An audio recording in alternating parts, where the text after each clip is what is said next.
Assalamualaikum, salam sejahtera. Jumpa lagi di EH Kaila Channel. Pada video kali ini sebetulnya ya ini adalah bagian dari kegiatan saya memperbanyak aglonema.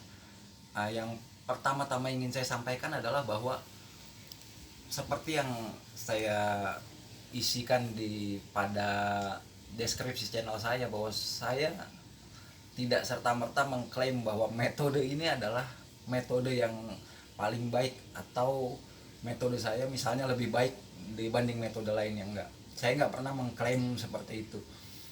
uh, jadi sebab semua tergantung pada kecenderungan, pengalaman, dan motivasi masing-masing. Misalkan saja ada yang lebih suka memperbanyak aglonema dengan oke, kita perbanyak aja metode, maksud saya kita perbanyak aja anakannya. Sebab metode cacah bonggol itu dianggap memiliki persentase tingkat kegagalan. Pada beberapa orang mungkin akan bilang itu cukup tinggi. Ya itu betul aja, bisa bisa diterima sebetulnya. Tapi ada juga sebagian yang bilang bahwa saya lebih suka melakukan metode cacah bonggol. Kenapa? Sebab ketika nanti dia sudah tumbuh satu atau dua daun, itu bahkan sudah bisa dijual, maksud saya. Jadi motivasi, pengalaman, dan kecenderungan di sini sangat mempengaruhi. Jadi saya tidak ingin mengatakan bahwa metode yang satu lebih baik dibanding metode yang lainnya, nggak seperti itu. Dan bahkan saya seharusnya kalau bagi kawan-kawan yang memang suka atau apalagi pemain aglo, itu seharusnya malah membuka wacana dan pengalaman kepada hobis terutama hobis rumahan, seluas mungkin pengetahuan itu dan pengalaman itu dibagi tanpa harus merasa bahwa metode kita lebih baik dari metode yang lainnya. Sebab kembali, menurut saya pribadi, semua tergantung pada pengalaman, kecenderungan, dan satu lagi, pengalaman, kecenderungan, dan motivasi kita dalam memelihara ataupun membudidayakan aglonema. Oke, kita bisa mulai. Tapi hal kedua yang ingin saya sampaikan adalah, ya bisa lihat di sini, bisa tolong di zoom. Jadi yang tadi saya katakan bahwa tergantung pada pengalaman juga, ya ini saya bilang, ada yang bilang kok saya kapok udah metode cacah bonggol sebab banyak yang mati. Yaitu itu faktor pengalaman ya. Di sini dari 33 cacahan bonggol tanpa akar, ya maksud saya nggak semuanya nggak ada akarnya ya. Jadi waktu mencacah itu ada satu dua yang sudah memiliki akar, yang lainnya tiga. Jadi cuma ada tiga cacahan yang ada akarnya, yang lainnya nggak ada. Tapi semuanya tumbuh. Dan dari 33 ini 32 diantaranya sudah bertunas. Bahkan yang paling kecil pun sudah ada tunasnya, walaupun belum ada akarnya. Tapi ya bisa dipastikan tumbuh juga kalau begitu.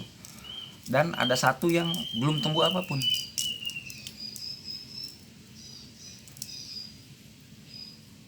Sebagian bonggolnya bahkan busuk, tapi tidak semua. Nanti bisa kita tanam lagi.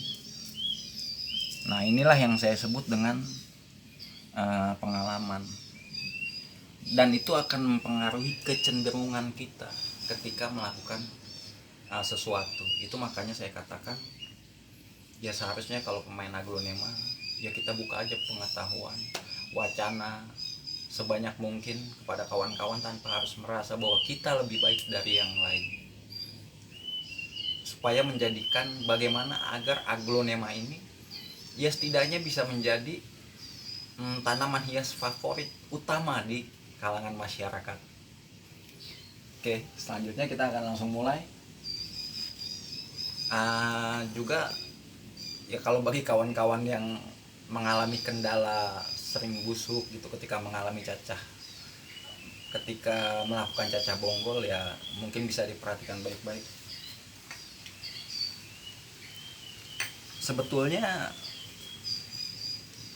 biasanya saya agak ngoboy gitu ya, maksudnya nggak terlalu ketat ketika melakukannya, kecuali pada beberapa tanaman yang memang saya suka, saya akan melakukan metode yang sedikit lebih ketat. Nah, misalnya saja ini.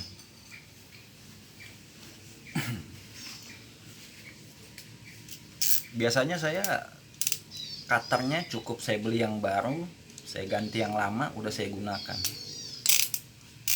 Tetapi pada pohon-pohon yang saya sukai dan untuk mempertinggi kemungkinan hidupnya, ini sudah saya rebus sebelumnya selama antara 7-10 menit ya. Walaupun ini pisaunya baru, tapi tetap saya rebus untuk memastikan bahwa nggak ada gitu ya bakteri yang mengkontaminasi mata pisaunya. Sebab kenapa? Pada hakikatnya kebusukan itu karena terkontaminasi oleh fusarium ya, jamur ataupun bakteri yang tidak terlihat oleh mata. Beda dengan kalau metode perbanyakan in vitro, dia memang, atau yang kawan-kawan kenal dengan metode kultur jaringan, itu memang dibuat di sebuah lingkungan khusus menggunakan alat-alat khusus juga ya, sehingga memastikan bahwa tidak ada kontaminasi bakteri, virus ataupun jamur. Oke.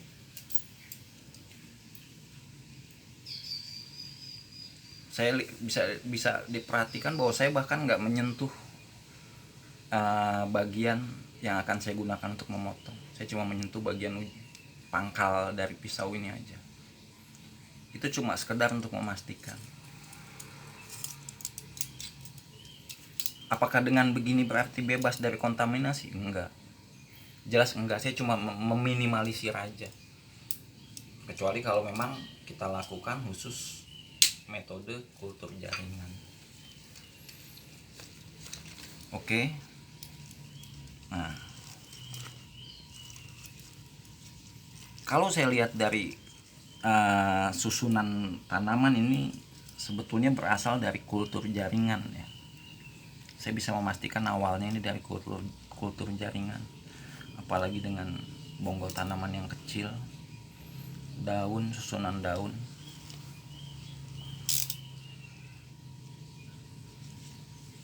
Oke, saya akan melihat dulu, memotong bagian yang oke, saya akan potong di sini.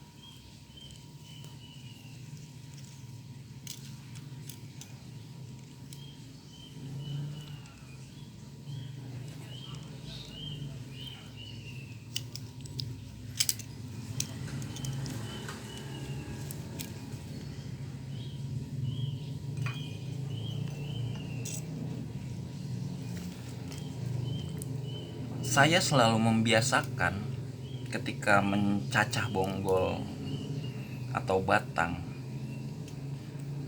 saya akan cacah lagi nanti, dan ini akan menjadi bagian bawah berarti ya. Pada cacahan kedua dan selanjutnya, saya selalu memperhatikan yang akan dijadikan bagian bawah. Lihat bahwa untuk bagian bawah itu saya selalu dekat mata tunas, selalu dekat ruas batang atau bonggol. Nah, ini ruas ya, kawan-kawan bisa lihat ini yang melingkar ini itu ruas bonggol, kalau ke atas ya ruas batangnya. Nah, sebab dalam pengalaman saya, kalau bagian bawah itu adalah bagian ruas, itu dia cenderung lebih tahan terhadap serangan kontaminasi. Jadi dalam pengalaman saya, kalau yang bertahan dibanding yang misalkan kita ambil ini di pertengahan ya, bukan di dekat ruas, itu yang dekat ruas gini potongannya akan bisa bertahan. Dalam pengalaman saya seperti itu. Nah, saya akan potong lagi. Kali ini saya akan potong di sini. Ini ruas juga ya, ruas batang.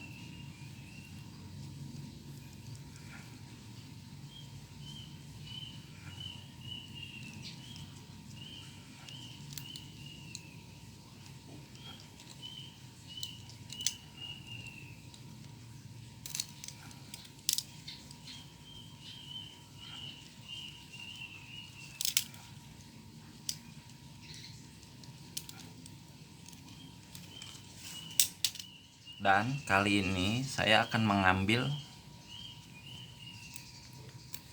satu daun. Ini patah tadi, jadi satu daun ini nggak akan saya buang. Sayang sekali ini patah. Kenapa ini nggak dibuang? Tujuannya aglonema itu memperoleh makanan selain dari akar juga melalui daun. Itu makanya pada beberapa pemain juga ada yang daunnya diikut sertakan.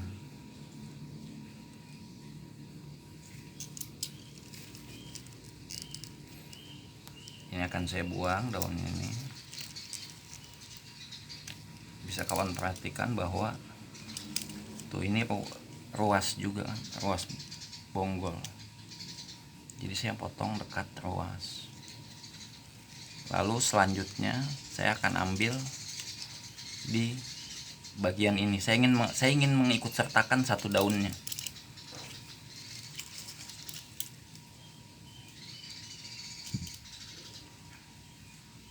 Mudah-mudahan kali ini daunnya nggak kena kepotong lagi.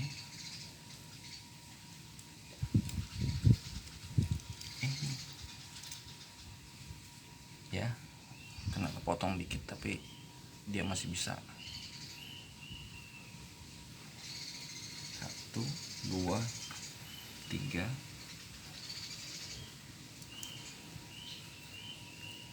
Pada video-video sebelumnya saya memotongnya tidak mengikut sertakan daun ya, tapi pada video ini saya ikut sertakan. Ya sebetulnya seperti yang kawan-kawan lihat bahwa disertakan atau tidak itu tetap bisa kita lakukan ya. Ini cuma kembali metode yang lain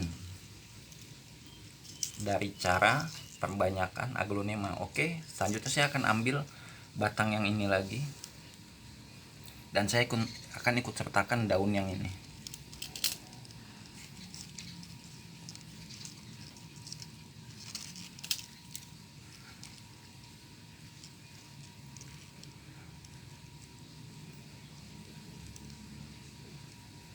Satu, dua, oke, segini cukup. Memang agak repot kalau kita mau coba mengikut sertakan daun. Jadi kadang daunnya ikut kepotong juga.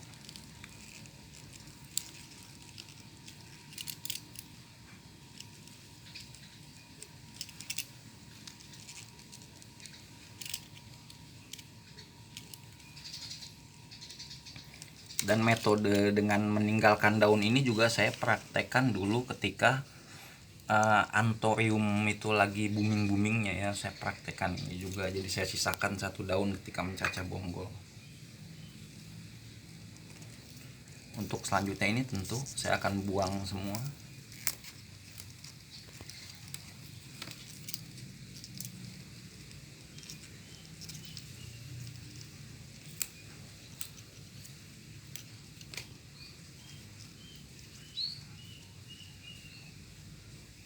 juga akan buang lagi.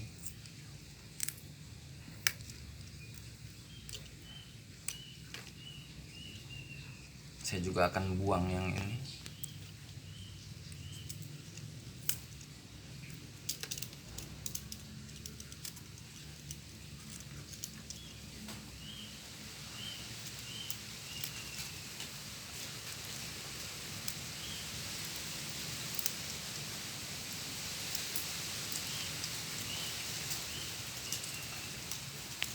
Kenapa harus dibuang daunnya? Padahal tadi saya bilang bahwa aglonema juga selain dari akar itu memperoleh makanan dari daun juga. Nah, betul, tapi kalau terlalu banyak jumlah makanan yang diserap itu nggak sesuai dengan jumlah makanan yang harus disuplai untuk kebutuhan daun. Jadi kalau terlalu banyak dia malah defisit unsur haranya, nggak mampu menopang kelangsungan hidup atau tujuan dari kita melakukan cacah ini. Itu makanya dibatasi.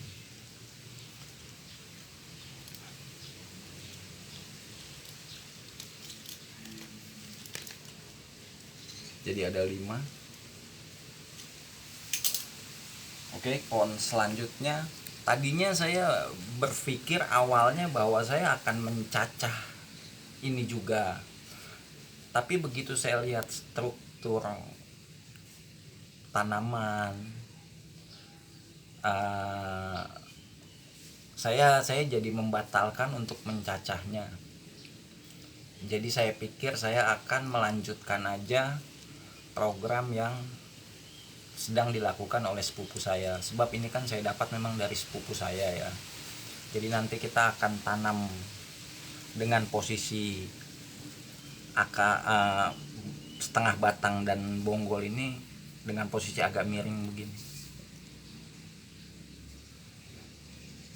Tapi sebelum ditanam nanti ini pun akan saya daun-daun yang di bawahnya untuk mempercepat tumbuhnya tunas dia.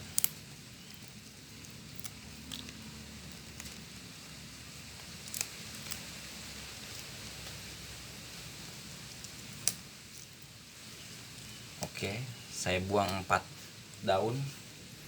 Jadi nanti yang ini akan saya tanam agak miring gini aja posisinya, jadi dengan harapan bahwa akan tumbuh tunas-tunas dari sini nanti.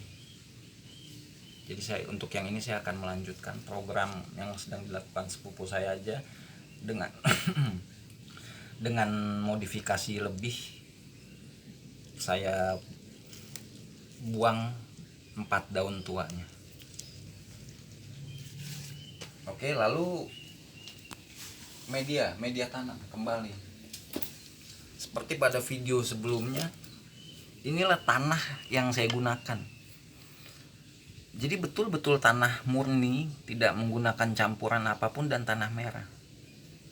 Jadi kawan-kawan bisa lihat bahwa tanah merahnya ini tidak padat. Kalau kawan-kawan bisa lihat, tuh.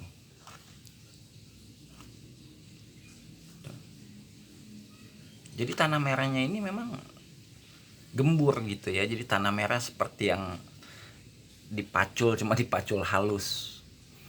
Mengapa saya suka sekali menanam bonggolan dengan tanah merah ya? Kembali faktor pengalaman, dan sepanjang pengalaman saya juga tanah merah murni gini, ketika saya bongkar nantinya itu nggak ada hama. Sepanjang pengalaman saya, kalau memang tanah merah murni, itulah mengapa saya suka menggunakan tanah merah. Ya nanti tetap kita ketika dipindahkan, kalau sudah tumbuh dipindahkan, itu tetap ganti media.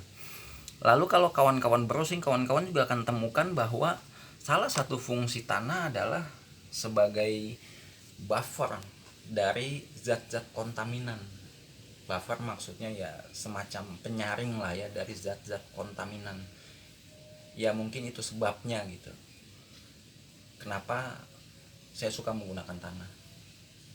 Lalu hal selanjutnya lagi, saya juga nggak tidak menyungkup ini gitu. Nggak menyungkup bonggol-bonggolan itu. Kembali semua tergantung pengalaman dan kecenderungan masing-masing. Sebetulnya tujuan disungkup adalah ya menjaga kelembaban dan menghindari kontaminasi eksternal. Tapi karena lingkungan saya tingkat polusinya nggak tinggi, dan kalau masalah menjaga kelembaban saya bisa siram ketika dia sudah kering, ya saya makanya nggak disungkup. Lalu nanti disiramkah ini kalau sudah saya tanam? Kalau medianya, saya paling senang menggunakan media tanamnya kayak gini. Bisa dilihat lagi. Jadi ini basah, tapi tidak terlalu basah. Jadi media ini sudah basah, cuma basahnya ini seperti yang kawan-kawan lihat. Basahnya itu nggak terlalu basah. Dan nanti setelah saya tanam nggak saya siram. Patokan menyiram saya, karena banyak timbul pertanyaan mengenai penyiraman, ya saya cuma lihat aja kalau sudah kering atau tingkat kekeringannya sudah di bawah 50% lah kira-kira, itu barulah saya siram. Kalau kawan-kawan takut terlalu basah, kawan-kawan bisa kontrol penyiraman dengan semprotan aja. Cukup bagian atasnya aja, sebab bagian bawah media tanam saya bisa pastikan basah. Sekalipun nanti bagian atas sudah kering, bagian bawah itu tetap basah, setidaknya lembab. Itu makanya kalau kawan-kawan khawatir nanti menyiram, ya sudah pakai semprotan aja, cukup ya kira-kira beberapa senti ke bawah, 2 atau 3 senti ke bawah ukuran basah sudah. Memang kembali untuk beberapa tanaman saya agak ketat, nggak ngoboy lah.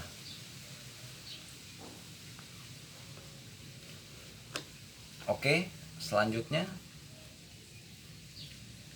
pada video sebelumnya saya mempraktekkan bahwa begitu selesai dipotong langsung ditanam. Ya itu hidup-hidup aja seperti yang kawan-kawan lihat. Tapi kembali untuk beberapa tanaman saya agak menerapkan metode yang agak ketat. Jadi bonggolan yang telah dipotong ini akan saya diamkan dulu, mungkin sekitar 1,5 sampai 2 jam sampai lukanya agak mengering, baru nanti saya tanam. Nanti menanamnya seperti pada video sebelumnya ya, seperti ini. Jadi sebagian atasnya itu tidak tertimbun oleh tanah. Nanti saya model penanamnya akan seperti ini. Ini juga udah tumbuh tuh.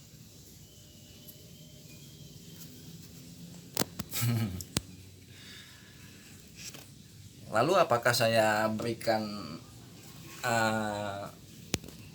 hormon atau pupuk-pupuk tertentu? Dalam perjalanannya nanti, ketika bonggolan ini sudah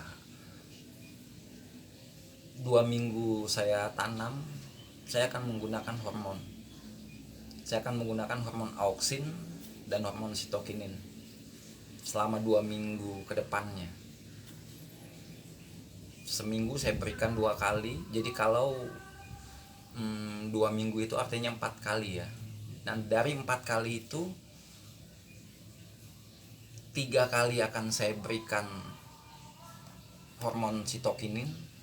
3 kalinya akan saya berikan hormon auksin, dan yang terakhir 1 kalinya akan saya berikan hormon sitokinin. Itu cuma improvisasi saya aja, supaya bagaimana merangsang akar dan tunas. Kembali saya juga tidak menyungkup.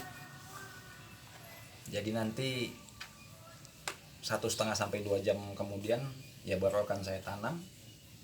Oke, saya kira cukup sekian. Terima kasih atas kesediaan kawan-kawan untuk mampir di channel ini. Saya ucapkan terima kasih banyak. Assalamualaikum warahmatullahi wabarakatuh. Salam sejahtera.